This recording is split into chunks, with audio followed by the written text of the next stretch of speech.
So hey everyone, welcome to my YouTube channel. I'm Abhishek Gaurav from IIT BHU.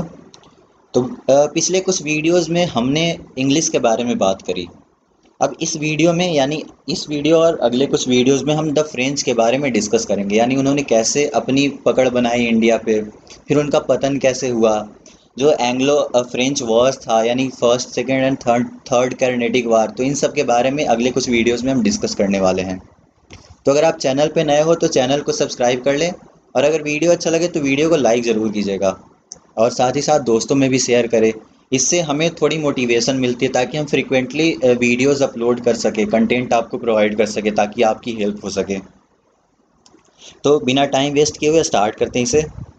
अब हम आते हैं, पहला जो हमारा टॉपिक होगा, foundation of French centres in India. यानी इंडिया में फ्रेंच ने कैसे अपनी सेंटर इस्टेब्लिश करी और क्या क्या उनका सेंटर था, अर्ली सेंटर, उसके बारे में डिस्कस करेंगे। तो बेसिकली फ्रेंच जो थे वो बहुत पहले से ही चाहते थे कि वो इंडिया में आके व्यापार कर सके या फिर ईस्टर्न कंट्रीज़ में आके व्यापार कर सके। बट फिर भी ये जो फ्रेंच जो थे वो लास्ट यूरोपियन थे इंडिया में आने वाले, with the purpose of trade, यानी ट्रेड के पर्पस से इंडिया में आने वाले ये लास्ट यूरोपियंस थे फ्रेंच। अब होता क्या है कि लुइस 14 यानी लुइस 14 किंग थे वहाँ के, फ्रांस के। इनके एक फेमस मिनिस्टर होते हैं कॉलबर्ट। ये कॉलबर्ट जो होते हैं वो फाउंडेशन रखते हैं इस फ्रेंच कंपनी की। ये जो फ्रेंच ईस्ट इंडिया कंपनी थी उसकी फाउंडेशन रखते हैं। उसका फ्रेंच में नाम होता है कॉम्पैगनी डेस इंडेस ओरिएंटलेस। इस कंपनी की फाउंडेशन रखते हैं लुइस 14 के एक फेमस मिनिस्टर होते हैं कॉलबर्ट, और ये 1664 में यानी 1664 में इसकी फाउंडेशन रखते हैं। और इन्हें कहा जाता है कि आप जाइए ईस्ट कंट्रीज़ में जाके आप व्यापार कीजिए।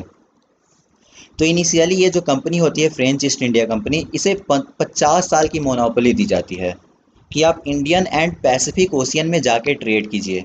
और मतलब इन्हें ही मोनोपोली दी जाती है कि आपके अलावा और कोई नहीं जाएगा, आप जाइए, आप जाके ट्रेड कीजिए वहाँ पे।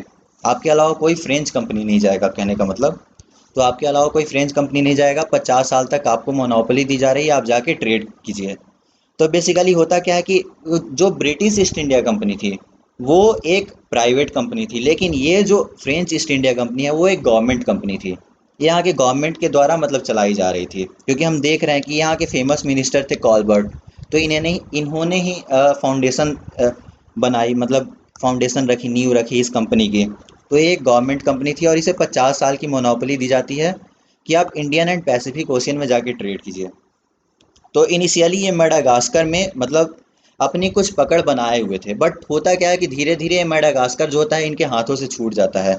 यहाँ पे बहुत सारा मतलब ये अपना रिसोर्स, यानी फ्रेंच जो होते हैं वो अपनी बहुत सारी रिसोर्सेज यूज़ करते हैं, बहुत सारा पैसा खर्च कर देते हैं, फिर भी ये सक्सेस नहीं हो पाते हैं। मतलब विदाउट एनी सक्सेस मेडागास्कर जो होता है इनका कॉलोनी वो रिवाइव नहीं कर पाता है, वो इनके हाथों से चला जाता है। अब इसलिए होता क्या है कि इस जब ये मडागास्कर चला जाता है तो ये एक्सपेडिशन भेजते हैं इंडिया के लिए। तो भारत में इनका एक एक्सपेडिशन आता है कि आप भारत में आप जाके ट्रेड कीजिए। तो फ्रैंकोइस कैरोन, या फिर इन्हें फ्रेंच में फ्रैंकोआ भी बोला जाता है, प्रोनाउंस किया जाता है, तो आप जो भी बोले इससे कोई फ़र्क नहीं पड़ता है, बट आप नाम याद रखें।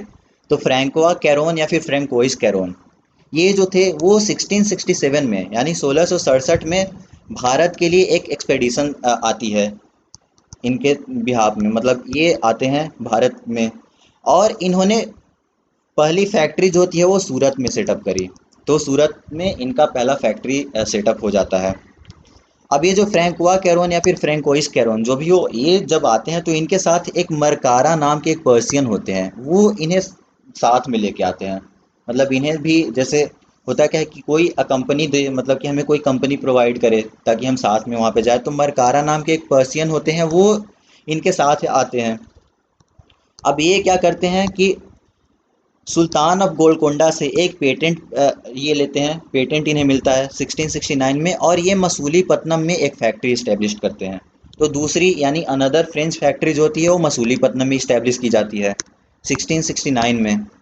किनके द्वारा? मरकारा के द्वारा, जो कि मरकारा एक पर्सियन थे। तो एक पर्सियन, अब ये साथ में आए थे फ्रैंकोइस कैरोन के साथ। तो ये जो होते हैं मसूलीपट्टनम में अनदर फैक्ट्री इस्टेब्लिश करते हैं।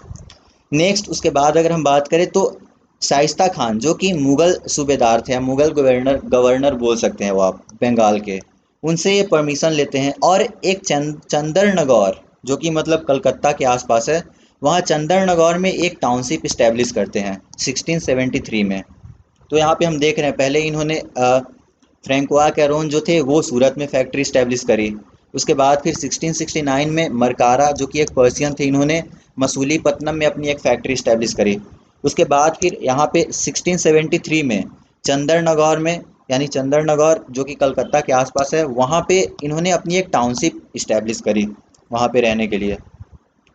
लेकिन इनका जो नर्व सेंटर था वो पौंडीचेरी था। मतलब यहाँ पे तो इस्टेब्लिश कर ही रहे थे, लेकिन इनका इनका जो नर्व सेंटर था वो पौंडीचेरी था। और पौंडीचेरी के डेवलपमेंट में इन्होंने बहुत अपना बहुत सारा रिसोर्सेज भी खर्च किए। तो आप देखेंगे कि पौंडीचेरी को इन्होंने बहुत अच्छे से डेवलप किया था। तो बेसिकली पौंडीचेरी का स्टोरी क्या है वो देखते हैं। अब होता क्या है कि 1673 में शेर खान लोधी जो कि वालीकोंडापुरम के गवर्नर होते हैं, मतलब अब वालीकोंडापुरम ये बीजापुर सुल्तान के अंदर में आता है। तो वालीकोंडापुरम के गवर्नर शेर खान लोधी से फ्रैंकोआ मार्टिन, वो फ्रैंकोआ कैरोन थे, लेकिन अब यहाँ पे फ्रैंकोआ मार्टिन आ गया है, तो नाम में आप कंफ्यूज नहीं होइएगा, ये दोनों अलग अलग लोग हैं।